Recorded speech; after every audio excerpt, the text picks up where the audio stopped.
नमस्कार बंधुरा मध्यबित्तेर हेसेले आपनादेरके स्वागतम। आज देखाচ্ছি माछेर डिमेर बड़ा दिए आलू झोलेर एक सुंदर रेसिपि।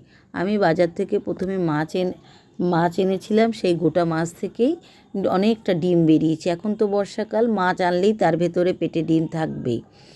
বা আমি মশলাটাকে আলাদাভাবে বেটে রেখে দিয়েছি। মশলাটা পুরো মিহি পেস্ট হতে হবে। এদিকে আমি ফ্রাই প্যানটাও বসিয়ে দিচ্ছি। ফ্রাই প্যানটা বসিয়ে দিয়ে গরম হতে থাকুক, ততক্ষণে আমি অন্য কাজগুলো সেরে নিই। ফ্রাই প্যান গরম হয়ে গেলে তার মধ্যে দিয়ে দিলাম সরিষার তেল। সরিষার তেল দিয়ে আমি সব রান্না করতে বেশি পছন্দ করি।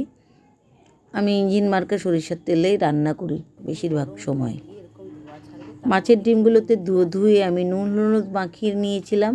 সেই মাছের ডিমগুলো অল্প আজে দিয়ে আস্তে আস্তে করে দিয়ে আমি ভেজে নেব। এদিকে মাছের ডিমে দেওয়ার জন্য আমি আলু কেটে রেডি করে রেখেছি।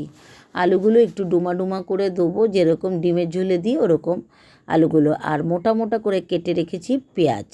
মাছের ডিমগুলো যখন লাল লাল করে বেশ সুন্দর ভাজা হয়ে যাবে, আমি সেগুলোকে তুলে আলাদাভাবে রেখে দেবো। তারপর আমি কড়াইতে বা ফ্রাই প্যানে আলু দিয়ে দিচ্ছি। আলুগুলো সুন্দর করে লাল লাল করে ভেজে তুলে রেখেছি। তারপর দিয়ে দিলাম পেঁয়াজ। মোটা মোটা পেঁয়াজগুলো বেশ ভালো করে নেড়ে চেড়ে লাল লাল করে ভেজে আমি তুলে রাখবো। এবার ফ্রাই প্যানে দিয়ে দেবো তৈরি করে রাখা মশলা। পেঁয়াজ, টমেটো, আদা, অল্প একটু রসুন দিয়ে আর এলাচ, দারচিনি, লবঙ্গ, তার মধ্যে দিয়ে দিলাম পরিমাণ মতো নুন দিয়ে মশলাটাকে আমি সুন্দর করে কষিয়ে নেব।